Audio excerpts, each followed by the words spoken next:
Nas últimas semanas, você deve ter lido ou ouvido bastante a palavra precatórios. Mas para muita gente, essa palavra é nova. Afinal de contas, o que são os precatórios? Por que eles afetam as discussões sobre o orçamento? E afinal de contas, por que está todo mundo chamando de calote do governo? Vem comigo que eu te explico.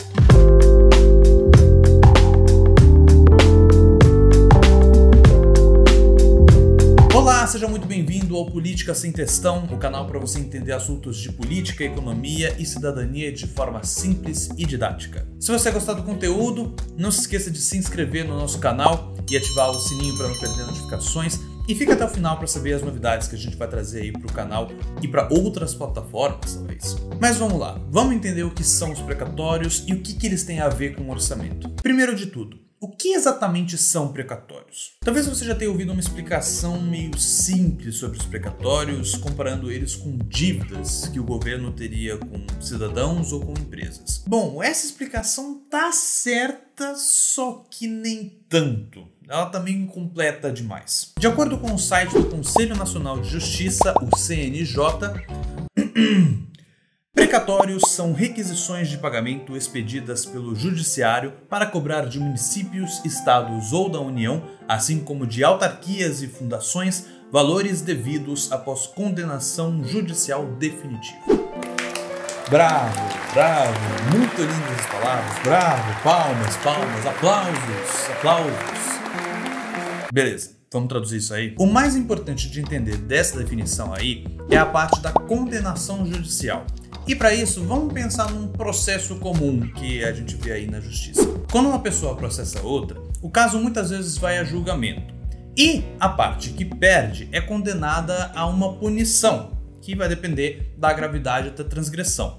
E em muitos casos, uma dessas punições é o pagamento de uma multa. E os precatórios são expedidos justamente quando a parte que foi processada e perdeu foi o governo ou uma instituição, tipo uma autarquia, um central, por exemplo, uma fundação ou uma universidade. Basicamente, quando um cidadão, uma empresa, uma ONG, etc., processa o governo e ganha o processo, o governo pode ser condenado a pagar uma certa quantia em dinheiro. Se o governo não puder mais recorrer da decisão, ou seja, se o processo tiver transitado em julgado e for definitivo, o tribunal responsável envia um requisito de pagamento para o governo para essa condenação. E esse requisito é o que a gente chama de precatório. Mas agora você pode estar se perguntando uma coisa importante.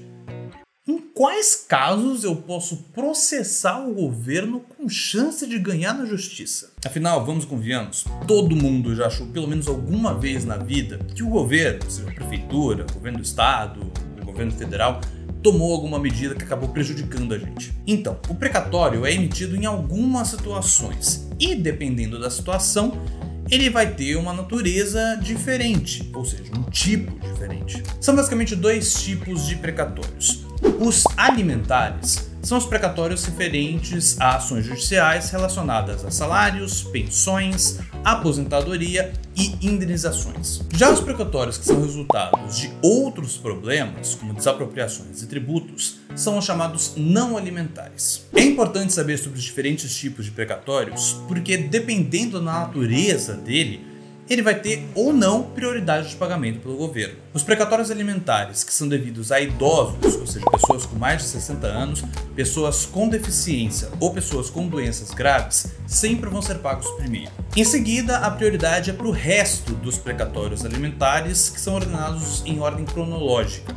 E, por fim, por último, são pagos os precatórios não alimentares. Outro ponto importante, nem toda multa que o governo é condenado a pagar é considerado um precatório, tá? As dívidas da União de valor abaixo de R$66 mil são consideradas requisições de pequenos valores, ou RPVs. No caso das RPVs, o prazo de pagamento é de 60 dias, ou 2 meses, a partir da data que o governo receber a requisição de pagamento. Ok, Diego, mas o que isso tudo tem a ver com orçamento e com calote? Bom, é isso que a gente vai entender agora. Por todo o noticiário, o ministro da Economia, Paulo Guedes, diz que o principal desafio para o orçamento do ano que vem são justamente os precatórios.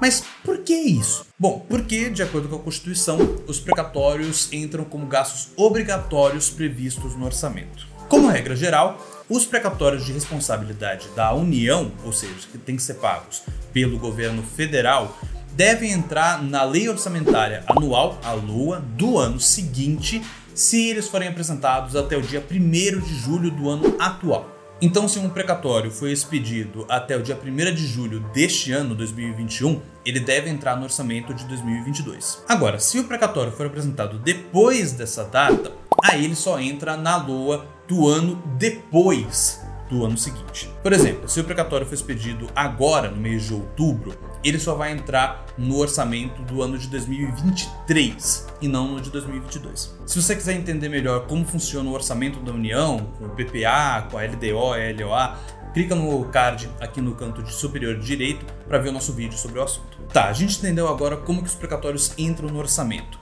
O problema atual é que, pelo cálculo do orçamento de 2022, só com os precatórios, o governo deve pagar cerca de 89 bilhões de reais. E o argumento do governo federal é que, por conta do teto de gastos e da lei de responsabilidade fiscal, é impossível pagar tudo isso de precatórios de uma vez no ano que vem. A solução que o governo encontrou foi apresentar lá para o Congresso Nacional uma proposta de emenda à Constituição, uma PEC, para justamente mudar as regras de pagamento dos precatórios. Segundo a proposta enviada pelo governo, os precatórios de valor superior a 66 milhões de reais poderiam ser parcelados. Basicamente a mesma coisa que você faz quando vai comprar uma TV por 12 vezes no cartão. O governo olhou para isso e falou: interessante, quero isso também. Pela nova regra, seria paga uma entrada à vista de 15% do valor total devido, e o restante seria pago em parcelas anuais pelos próximos 9 anos.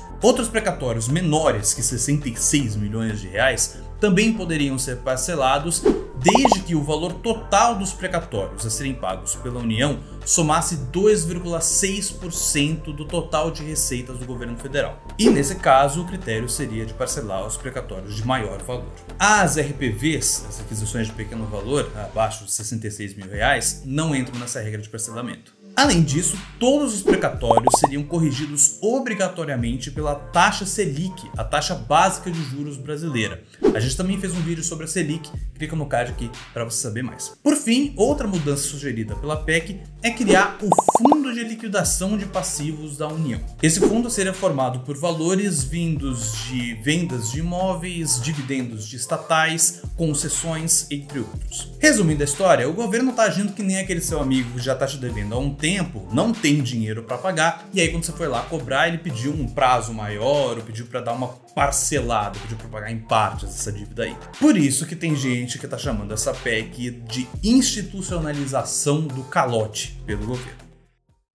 Bom, agora dá para entender porque tem tanta gente irritada com essa história da PEC dos precatórios. Mas por que o governo quer alterar as regras de um gasto obrigatório e passar por esse berringue todo? Bom, isso aí tem a ver com falta de grana e o Auxílio Brasil, que é o novo programa social que vai substituir o Bolsa Família.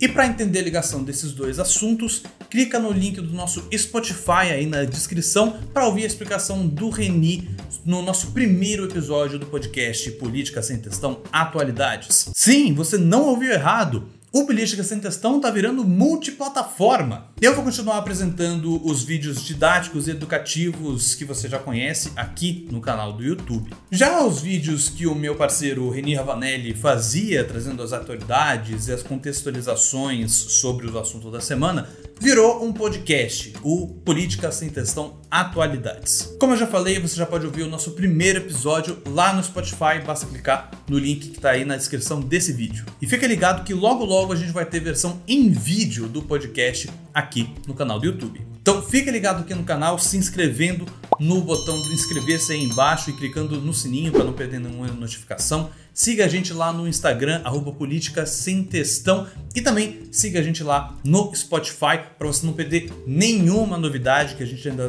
vai trazer mais conteúdo para vocês. E é claro, se você gostou do vídeo, não se esqueça de dar o joinha e compartilhe aí com seus amigos e familiares que acham que vai gostar desse tipo de conteúdo que a gente faz. E é claro que se você tiver alguma ideia de pauta ou vídeo pra gente fazer aqui no canal, deixa aí nos comentários ou pode mandar um e-mail, se você ainda usa e-mail, lá para politicasemtextão@gmail.com. E para você continuar assistindo, a gente vai ter 2 vídeos aqui do lado. O de cima é justamente para você entender como funciona o orçamento da União, como é que funciona o PPA, LDO, LOA. Tá bem legal, você vai entender tudo certinho. E aqui embaixo é um vídeo recomendado pelo YouTube justamente para você, beleza? A gente se vê no próximo vídeo. Um abraço e até a próxima. Tchau, tchau!